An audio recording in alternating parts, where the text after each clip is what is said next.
Karepet dan Tumpak masih berbincang-bincang. Tumpak kali ini bercerita dengan antusiasnya.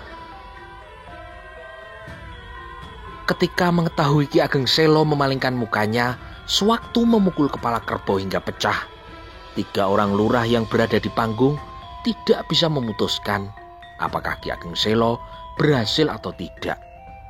Dan akhirnya persoalan Ki Ageng Selo ini dilaporkan kepada Tumenggung Suronoto dan Tumenggung Gajahbirowo. Kedua tumenggung itu pun ternyata juga tidak bisa memutuskan. Kalau melihat kerbaunya mati karena pukulan tangan Ki Ageng Selo, harusnya Ki Ageng Selo bisa lulus pendadaran. Tetapi kalau melihat Ki Ageng Selo yang memalingkan mukanya pada saat tangannya memecahkan kepala kerbau, sebaiknya tidak usah diluluskan. Apa jadinya kalau seorang prajurit Wirotamtomo yang sedang bertempur selalu memalingkan wajahnya karena tidak tega atau takut melihat darah yang tumpah? Nah, karena tidak bisa memutuskan hasil pendadaran Ki Ageng Selo, akhirnya Tumenggung Gajahbirowo membawa persoalan itu kepada Kanjeng Sultan Trenggono.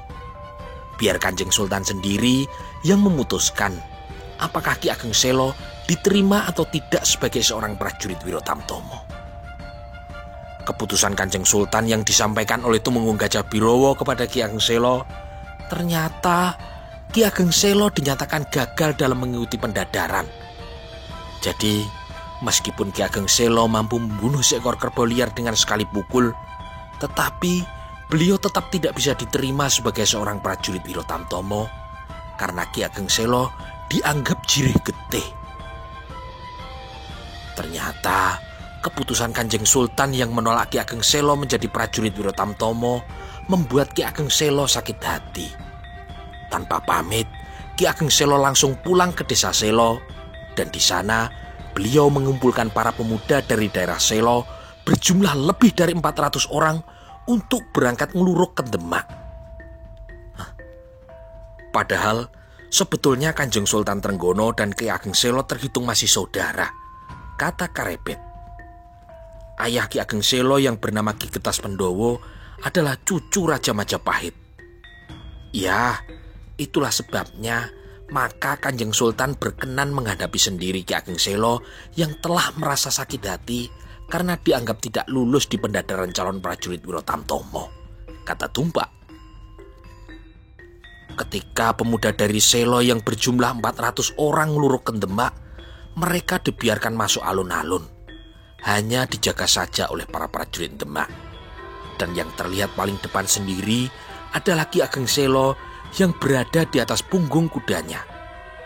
Dan atas perintah dari Kanjeng Sultan, semua prajurit Demak tidak diperbolehkan menyerang Ki Ageng Selo. Nanti Kanjeng Sultan Trenggono sendiri yang akan menghadapinya, kata Tumpak.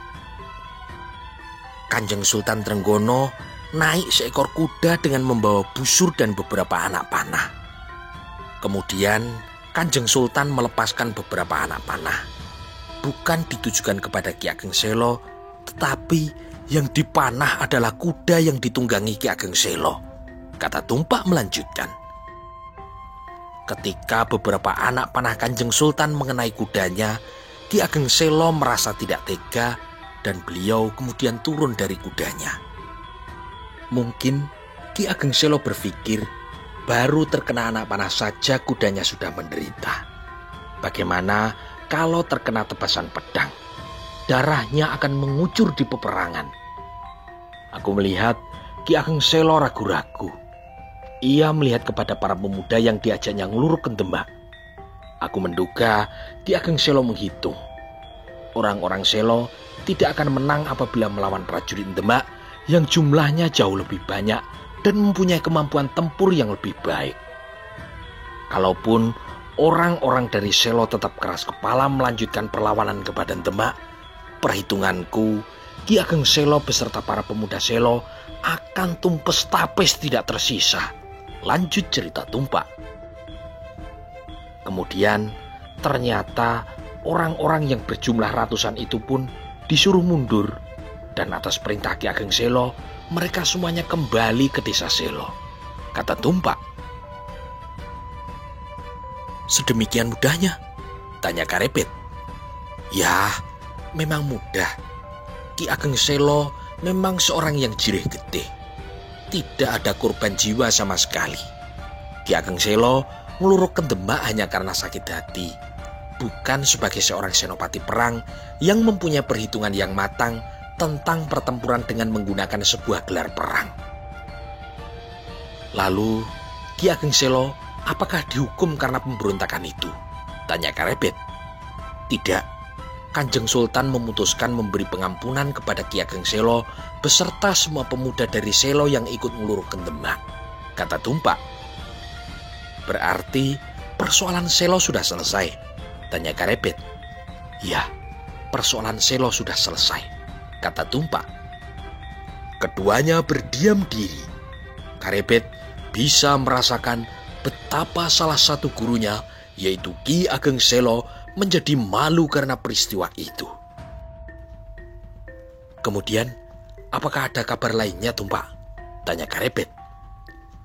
Sekarang, Kanjeng Sultan Trenggono semakin sering pergi berburu. 1 condro yang lalu, Kanjeng Sultan berburu di hutan Prawoto. Aku pun juga diajak ikut ke sana.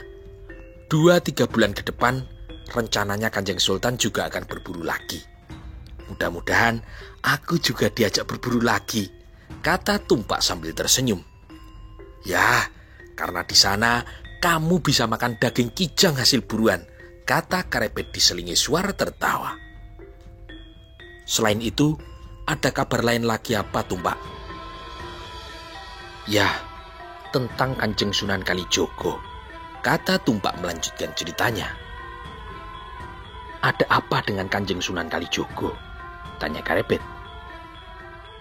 Kanjeng Sunan Kalijogo yang selama ini tidak pernah menetap di suatu daerah, mengembara, jajah desa Milangkori, mendaki gunung, menyusuri lembah, menjelajah ke seluruh negeri Demak, telah dipersilahkan oleh Kanjeng Sultan Trenggono untuk memilih dan menetap di daerah yang disukai oleh Kanjeng Sunan Kalijogo, cerita Tumpak. Kanjeng Sunan Kalijogo akhirnya memilih membuka pesantren di desa Kadilangu, kata Tumpak melanjutkan ceritanya. Kadilangu? Tanya Karepet. Ya, Kadilangu, tidak jauh dari kota Rajan Demak, di tepi sebelah timur Sungai Tuntang, kata Tumpak meneruskan ceritanya. Kadilangu, dekat sekali. Aku ingin belajar ke sana, kata Karepet. Ya, misalnya nanti kau mendapat pengampunan dari Kanjeng Sultan dan bisa menjadi Lurah Wirotamtomo lagi, maka setelah kau selesai bertugas di waktu malam hari atau sewaktu kau tidak sedang bertugas, kau bisa ke Kadilangu, ke tempat Kanjeng Sunan Kalijogo, kata Tumpak. Ya, itu nanti kalau aku mendapat pengampunan dari Kanjeng Sultan dan masih diperbolehkan lagi menjadi seorang prajurit Wirotamtomo. Tetapi sekarang kan masih belum. Aku masih menjalani hukuman yang dijatuhkan oleh Kanjeng Sultan, kata Karepet sambil tertawa. Melihat Karepet yang tertawa, maka Tumpak pun juga tertawa keras. Berita yang lain, beberapa pasar yang lalu, Gusti Sekar Kedaton pernah menderita sakit, kata Tumpak. Karepet terkejut dan ia pun bertanya, Gusti Putri Sekar Kedaton sakit? Sakit apa, Tumpak? Aku tidak tahu Gusti Sekar Kedaton menderita sakit apa. Tetapi kulihat beberapa kali Nyai Tombo datang ke Keputren membawa jamu untuk Gusti Putri, kata Tumpak. Berapa hari Nyai Tombo datang ke keraton? Sehari datang 2 kali, pagi dan sore, selama kira-kira 2 pasar, jawab Tumpak. Lalu, sekarang bagaimana keadaannya, Tumpak? Tanya Karepet. Gusti Sekar Kedaton sudah sembuh. Sekarang, Nyai Tombo tidak pernah datang lagi ke Keputren, kata Tumpak. Oh, syukurlah kalau Gusti Putri sekarang sudah sembuh dari sakitnya, kata Karepet lega. Ya, aku juga melihat beberapa kali Kanjeng Prameswari menengok Gusti Sekar Kedaton, kata Tumpak. Karepet terdiam. Dia menduga dirinya lah yang menjadi penyebab Sekar Kedaton Gusti Mas Cempoko menjadi sakit. Kasihan Diajeng Cempoko, kata Karepet dalam hati. Nah, kali ini ada berita lain, kata Tumpak sambil tersenyum. Berita apa? Tanya Karepet. Kemarin ketika aku bertemu Nyai Madusari, aku lihat senyumannya, aku lihat wajahnya. Ternyata dia masih tetap cantik, kata Tumpak sambil tertawa. Karepet pun juga ikut tertawa mendengar canda si Tumpak. Tumpak, tolong kabarkan kepada Nyai Madusari kalau saat ini aku dalam keadaan sehat. Ceritakan kalau kau bertemu aku di sini, kata Karepet. Kenapa hanya kepada Nyai Madusari? Tanya Tumpak. Ya, karena dia bersikap baik kepadaku. Dan karena Nyai Madusari sampai saat ini masih tetap cantik, kata Karepet sambil tertawa. Tumpak pun tertawa mendengar canda Karepet. Katakan juga kepada Nyai Madusari, tidak lama lagi aku akan berusaha untuk bisa masuk ke kota Raja Demak. Aku berharap mudah-mudahan Kanjeng Sultan sudah bisa mengampuni aku, kata Karepet. Ya, nanti akan aku sampaikan kepada Nyai Madusari, jawab Tumpak. Terima kasih Tumpak, kata Karepet. Aku sudah terlalu banyak bercerita. Sekarang aku menjadi lapar lagi, Karepet. Sekarang mari kita makan dulu pisang atau gembili yang empuk ini, kata Tumpak sambil mengambil sesisir pisang. Setelah itu, kedua sahabat itu saling bercerita sambil makan, dan tak terasa matahari pun telah bergeser ke barat. Karepet, hari telah hampir sore. Matahari sudah condong ke barat. Sudah saatnya kita berpisah. Aku berharap kita akan bertemu lagi. Sekarang aku akan kembali ke kota raja. Kau akan kemana, Karepet? Tanya Tumpak. Aku akan ke Pengging, ziarah ke makam orang tuaku, kata Karepet. Keduanya kemudian berdiri lalu mengemasi makanan yang tersisa. Mereka kemudian berjalan menuju tempat kuda milik Tumpak yang diikat di sebuah dahan pohon. Kemudian Tumpak pun mengambil sebuah bungkusan kecil yang tergantung di pelana kudanya, lalu bungkusan itu pun diberikan kepada Karepet. Ini ada sedikit makanan untuk bekal makan malam nanti. Pisang dan gembilinya yang tadi masih tersisa dimasukkan saja ke dalam bungkusan ini, Karepet, kata Tumpak. Terima kasih, Tumpak. Kau tahu saja kalau aku sering tidak punya makanan, kata Karepet sambil tersenyum. Kau akan melanjutkan perjalanan sekarang. Kau akan tidur di mana, Karepet? Tanya Tumpak. Aku akan ke selatan. Nanti aku akan tidur di sekitar desa Cengkal Sewu, jawab Karepet. Baik, kita berpisah di sini, Karepet. Aku akan langsung pulang ke kota raja sekarang, kata Tumpak. Lalu ia pun naik ke punggung kudanya dan menjalankannya ke arah utara menuju ke arah kota Raja Demak. Setelah Tumpak hilang dari pandangannya, maka Karepet pun berjalan ke arah selatan menuju ke Pengging. Dari Merapen, Karepet menuju ke selatan, lalu sedikit serong ke kiri, maka Karepet akan sampai di tepi sebelah barat Sungai Tuntang. Waktu terus berjalan, matahari pun hampir terbenam di Cakrawala ketika Karepet hampir sampai di daerah Cengkal Sewu. Aku mau mandi dulu di sungai sebelum gelap, kata Karepet dalam hati. Kemudian ia pun menuju tepi sungai dan membersihkan badannya yang terasa lengket terkena keringat. Hari berangsur gelap ketika Karepet setelah selesai mandi, dan ia pun kini mencari tempat untuk bisa tidur malam ini. Ketika dilihatnya sebatang pohon yang bisa dibuat sandaran maupun sekedar merebahkan badannya, Karepet pun lalu berjalan menuju ke tempat itu. Malam belum terlalu larut. Bekal pemberian Tumpak sebagian sudah dimakan. Dan ketika waktu sudah masuk wayah sepi bocah, Karepet berniat beristirahat. direbahkannya badan itu, dan malam itu pun ia bisa tertidur meskipun hanya sebentar. Di pagi hari, ketika matahari mulai memanjat langit, Karepet melanjutkan kembali perjalanannya. Ia kini berjalan menuju ke arah selatan. Setelah menyeberangi beberapa sungai dan berjalan sedikit berbelok ke arah barat, sampailah Karepet di desa Simo. Siang itu, di dekat jalan yang dilaluinya, Karepet menjumpai sebuah sendang kecil, tempat yang nyaman untuk beristirahat. Dan kemudian Karepet pun berhenti di sendang itu, lalu makan bekal pemberian dari Tumpak yang masih tersisa dalam bungkusan. Kalau berjalan perlahan-lahan seperti ini, nanti pada waktu matahari terbenam, aku masih belum bisa sampai ke daerah Pengging, kata Karepet dalam hati. Matahari pun terus merayap turun.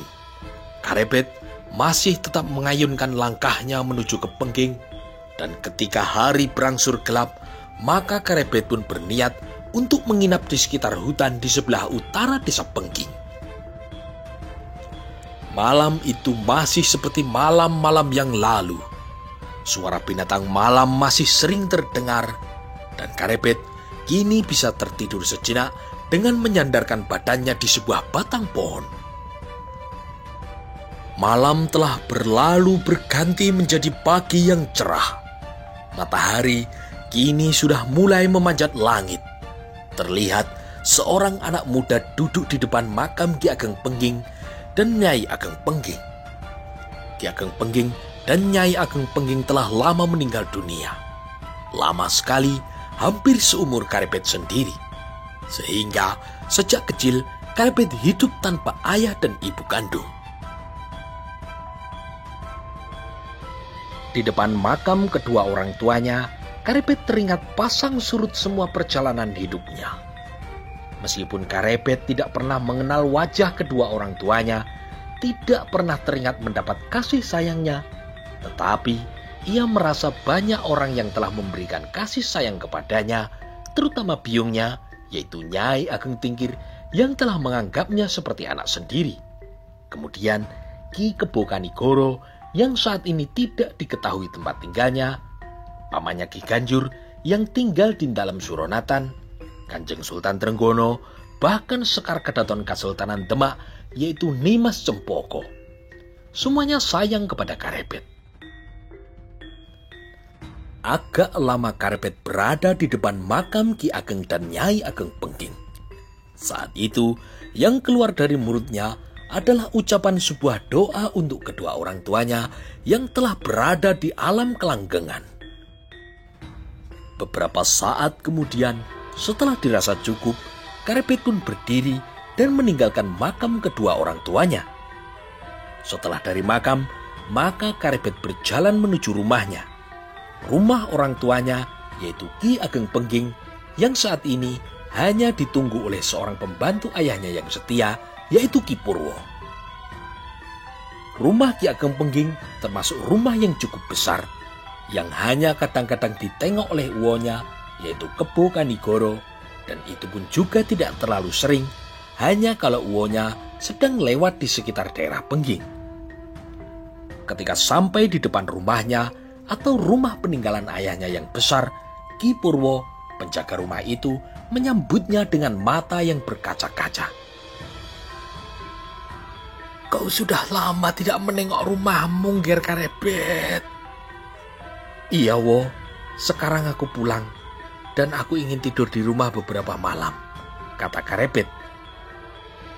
Malam itu, Karepet ingin tidur di amben yang ada di pendopo. Dan ia pun berkata kepada pembantunya, yaitu Ki Purwo, "Siwo, aku akan tidur di pendopo saja. Udaranya terasa segar." Tak terasa, Karepet sudah 4 hari berada di rumahnya di Pengging. Dan sejauh itu, belum ada kepastian setelah dari Pengging akan kemanakah arah ayunan langkah kakinya. Ki Ageng Butuh berkata supaya aku ke Pengging. Tetapi setelah aku berada di Pengging, sekarang aku belum tahu. Setelah ini aku harus menuju kemana, kata Karepet dalam hati. Malam itu adalah malam yang keempat ia berada di Pengging. Saat itu, suasana malam sunyi sepi. Hanya terdengar suara terus-menerus suara cengkrik dan sekali-kali terdengar bunyi kepak sayap burung hantu yang memecah kesunyian malam. Di pendopo, pada saat tengah malam, Karepet yang dalam keadaan tidur bermimpi seakan-akan mengalami peristiwa yang benar-benar terjadi. Sehingga kala itu Karepet menjadi terbangun. Dalam mimpinya, Karepet melihat ada seorang yang berumur setengah baya, bertubuh sedang, menyuruhnya pergi ke kaki Gunung Telomoyo di tepi Rawa Pening untuk menemui Ki Buyut Banyu Biru. Aku bermimpi disuruh menemui Ki Buyut Banyu Biru. Siapakah orang yang menyuruhku? Siapakah Ki Buyut Banyu Biru? Baik, besok pagi aku akan berangkat ke Banyu Biru. Aku akan berangkat pagi-pagi sekali. Mudah-mudahan sebelum matahari terbenam, aku sudah sampai di rumah Ki Buyut Banyu Biru, kata Karepet dalam hati. Setelah itu, Karepet tidak bisa tertidur lagi hingga sang fajar mulai menyingsing. Warna merah telah membayang di perang wetan ketika Ki Purwo bangun dari tidurnya, dan Karepet pun kini mendekat dan ia pun berpamitan untuk meneruskan perjalanannya. Kau mau berangkat sepagi ini, Nger? Tanya Ki Purwo. Nanti, Wo. Sekarang aku mau mandi dulu, kata Karepet. Tunggu sebentar. Berangkat nanti saja setelah kau makan nasi. Aku persiapkan dulu makanmu dan juga bekal perjalananmu, kata Ki Purwo. Bekalnya jangan banyak-banyak, Wo. Berat membawanya, kata Karepet. Setelah hari semakin terang, sebelum berangkat, sekali lagi Karepet mengunjungi makam kedua orang tuanya. Beberapa saat kemudian, ia pun berjalan ke arah utara, meninggalkan desa Pengging menuju desa Banyu Biru di kaki Gunung Telomoyo. Perjalanan dari Pengging menuju Banyu Biru tidak melalui Simo, tetapi lebih dekat melalui desa Tingkir. Karepet tidak ingin melihat biyungnya bersedih bila mengetahui keadaannya saat ini, maka Karepet berusaha menghindari lewat desa Tingkir. Ia pun berjalan sedikit melingkar memutari desa Tingkir. Matahari terus merayap naik. Karepet masih berjalan terus. Sebelum matahari mencapai puncaknya, Karepet sudah berada di kaki Gunung Telomoyo. Ketika dilihatnya sebuah gubuk yang kosong tanpa penunggu, maka Karepet pun beristirahat di dalam gubuk sambil makan bekal yang dibawanya. Sebelum matahari terbenam, aku sudah sampai di Banyu Biru, kata Karepet. Banyu Biru terletak di kaki Bukit Telomoyo menghadap ke arah Rawa Pening. Aku harus berjalan ke arah utara setelah sampai di desa Gedangan, lalu berbelok ke barat. Beberapa saat kemudian, setelah makan dan beristirahat sebentar, Karepet melanjutkan kembali perjalanannya ke arah utara. Kakinya terus saja melangkah di kaki Gunung Telomoyo di sisi sebelah timur. Perjalanan Karepet melewati sedikit jalanan menurun, tanahnya kini sudah mulai terasa basah. Daerah ini sudah termasuk desa Gedangan di pinggir Rawa Pening, kata Karepet. Dari desa Gedangan, Karepet berjalan ke arah barat dan tak lama kemudian terlihat ada sebuah desa yang subur di tepi Rawa Pening. Matahari kini sudah mulai condong ke barat ketika jalan yang dilaluinya Karepet bertemu dengan seorang petani. Kisana, apakah betul desa ini adalah desa Banyu Biru? Tanya Karepet kepada orang itu. Betul Kisana, di sini adalah desa Banyu Biru, kata petani. Di sebelah manakah rumah Ki Buyut Banyu Biru? Tanya Karepet. Kisana berjalan lurus saja. Nanti ada pertigaan di depan pohon gayam. Kisana berbelok ke kiri, kemudian ke selatan, kata orang itu menjelaskan. Nah, setelah berjalan ke selatan, nanti ada mata air yang keluar dari sebuah batang bambu, dan di sebelah mata air yang mengucur itu adalah rumah Ki Buyut Banyu Biru. Rumah yang paling besar yang terletak di sebelah kanan, kata orang itu. Terima kasih Kisanak, kata Karebet. Karebet kemudian melanjutkan perjalanannya ke rumah Ki Buyut Banyu Biru. Perjalanan tinggal sedikit lagi, di depannya sudah terlihat sebatang pohon gayam. Kelihatannya di depan itu ada pohon gayam. Nanti setelah sampai di pertigaan di depan pohon gayam, lalu belok ke selatan, kata Karebet. Langkah Karebet semakin dekat dengan pohon gayam, dan setelah sampai di depan pohon itu, ada jalan bercabang. Karebet kemudian berbelok ke arah selatan. Setelah berjalan beberapa saat dan sudah melewati pancuran air yang mengucur dari sebuah bambu, maka Karebet pun berbelok ke sebuah rumah yang paling besar. Ketika Karebet sudah berbelok masuk ke halaman rumah Ki Buyut Banyu Biru, ternyata di depan pendopo telah berdiri 5 orang. 3 orang yang sudah tua dan 2 orang pemuda. Sepertinya mereka akan menyambut seorang tamu agung. 5 orang berdiri dan bersikap ngapurancang semua. Kelihatannya mereka akan menyambut tamu. Tetapi siapakah tamunya? Kata Karebet sambil menengok ke belakang, dan ia pun memerhatikan sekelilingnya. Sepi, tidak ada seorang pun yang terlihat. Siapakah yang mereka tunggu? Karebet berjalan terus. Setelah dekat, ia lalu mengucapkan salam, dan kelima orang itu pun kemudian membalas salamnya. 3 orang tua yang berdiri ngapurancang, salah seorang dari mereka yang rambutnya sudah putih, jenggotnya juga sudah putih, sambil tersenyum ia berkata, "Selamat datang calon raja di tanah Jawa. Selamat datang di desa Banyu Biru."